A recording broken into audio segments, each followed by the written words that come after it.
Flair and Sting face off, and then Shivani says, Jimmy Hart is running up to ringside.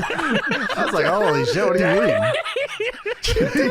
Backstage, Daddy. We need help, Daddy. Oh, please, we need somebody on the back. The outsiders in the back. Jimmy Hart comes out and has to take the main roamer camera guy to the back. There's nobody else he could have gotten here. He has to steal the cameraman, and the cameraman goes. He goes to the back. Yeah, he goes. Question though, why get the cameraman? Why not the security that was ringside that was supposed to keep the NWO out? Why the cameraman? Well, because of course the New World Order are afraid of cameras. Yeah, they'll leave if there's a camera, right? Yeah, they don't want to get arrested by the cops. So they'll get out of here. So yeah, Jimmy Hart steals the camera guy from ringside in the middle of a 14-minute 6-man tag.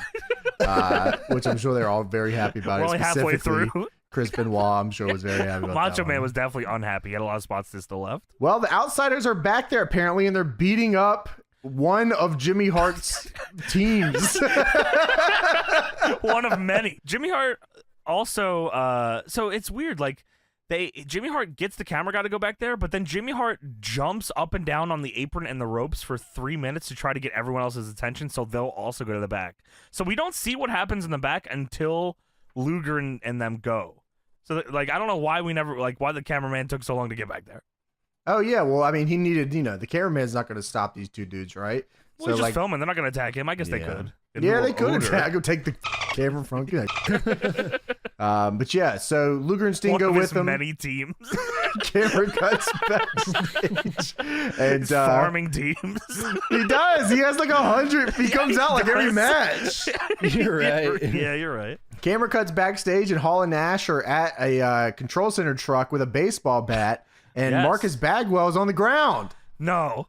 He's been jumped. It's unbelievable. And Arn Anderson also on the ground, by the way. Next, like a couple feet away from him. Next so they attacked Marcus Bagwell. Both guys were in announced matches for tonight, so they are ruining the fucking card.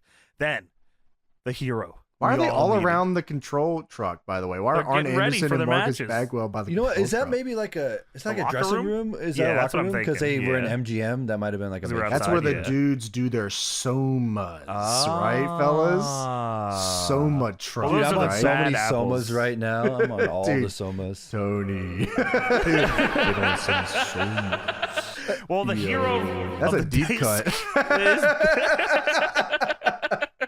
Scotty Riggs is here. He comes out of the trailer. They're like funneling out of the trailer like it's a Royal Rumble entrance in a video game. Because they're all off them so much. Dude, Scotty comes out and he cannot believe what he sees. He's like, what's going on? Marcus!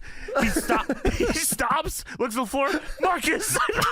Which gives Scott, he's like frozen in time, and it gives Scott Hall enough time. Cartoon. It's like a cartoon character. Marcus! Scott Hall has enough time to stare at him, turn around, pick up a bucket, and annihilate him in the head with it. Why not just use that bat he had? He just goes and gets a bucket. Because it wasn't worth it. He had to use something on Scotty Riggs. This bat's not worth it. I thought it was a water jug. That's all a bunch of water jugs are there. Did he just hit him with a huge water jug full of water? I thought it was a bucket. No, it's probably a bucket. It probably makes more sense than a big ass water jug full of water. That's probably where they were pissing. There was probably piss all in that one. Piss jug? Oh, that'd be crazy. Yeah. Well, Rey Mysterio just finished peeing in those jugs, and he is now on top of the control center truck. He's on the railing. He jumped. What's the deal with that? What's he doing there? He's doing lucha things, you know? West Coast pop off the top. He's got to stop the fucking NWO, man. He jumps off this railing, and then Kevin Nash catches him. I said, oh, no. Kevin Nash then loads him up and lawn darts him into the side of the trailer. Makes a big noise, too. It's awesome. It's like an iconic shot. Yeah, because WWE, this is the only shot they use of the NWO.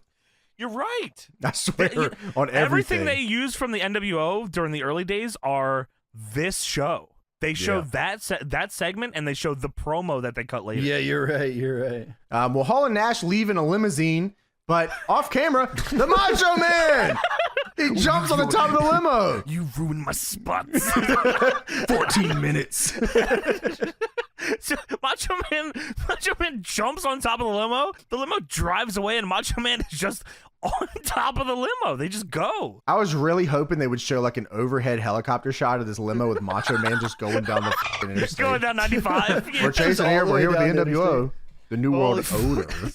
That's what they say on the news. It's more like New World Order.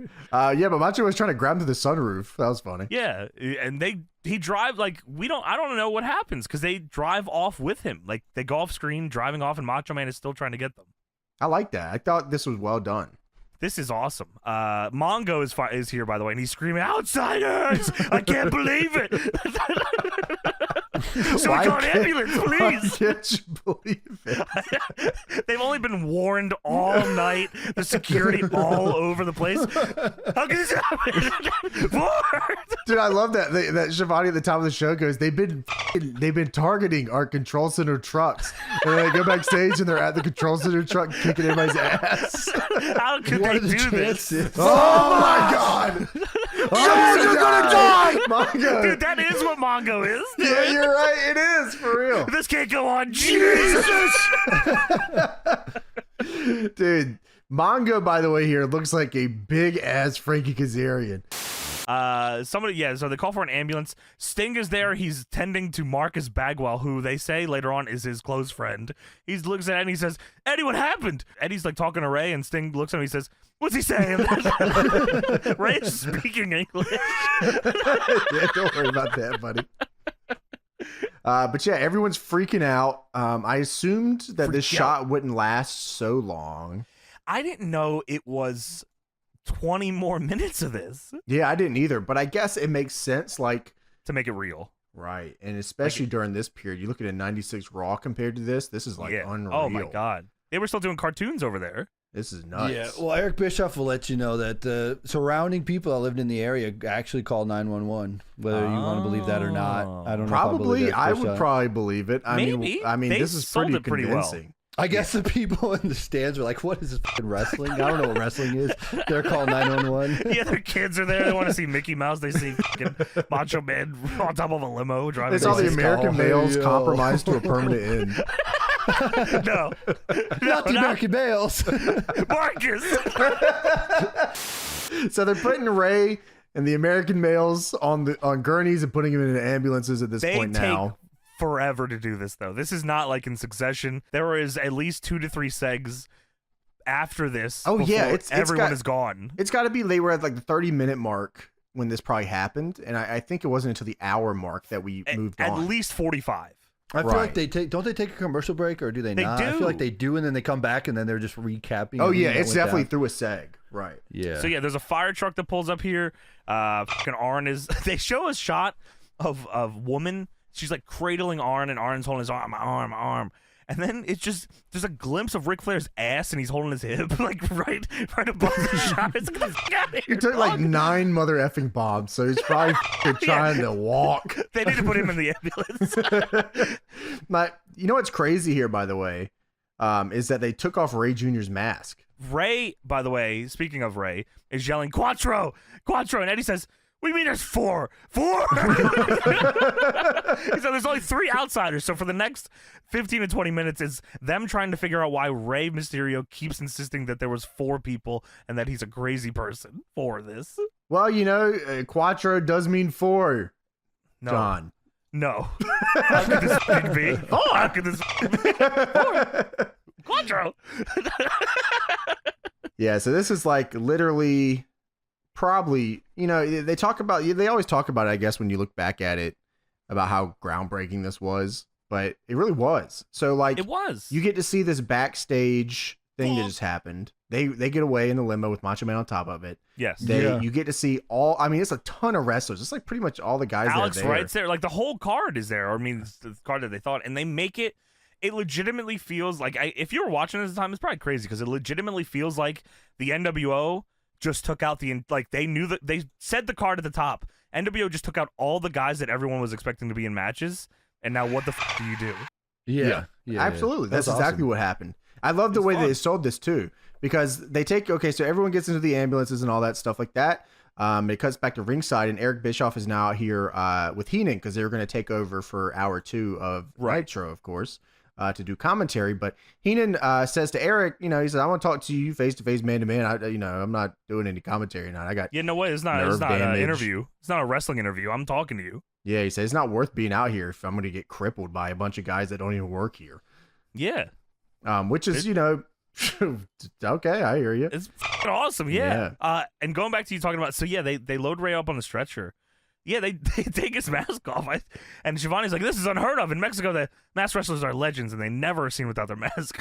In my mind, they just did it. Have Rey. Yeah. They said, rip him, take his mask off now. Yeah. And they, yeah, dude, and then Meng and Benoit start arguing. They're gonna like shoot fight back. They're just arguing, and Mongo says, there is a time and a place. Look at this. He's pointing to the bodies all. Look at this.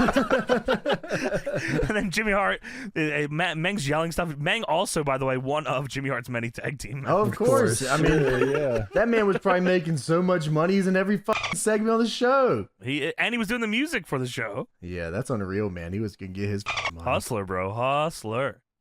Which it's so funny having him later on talking. We'll get to that a little later, but you know, we're in the middle of probably one of the more legendary segments in WCW history, you know. Yeah. Which is pretty unreal to see back and all that stuff.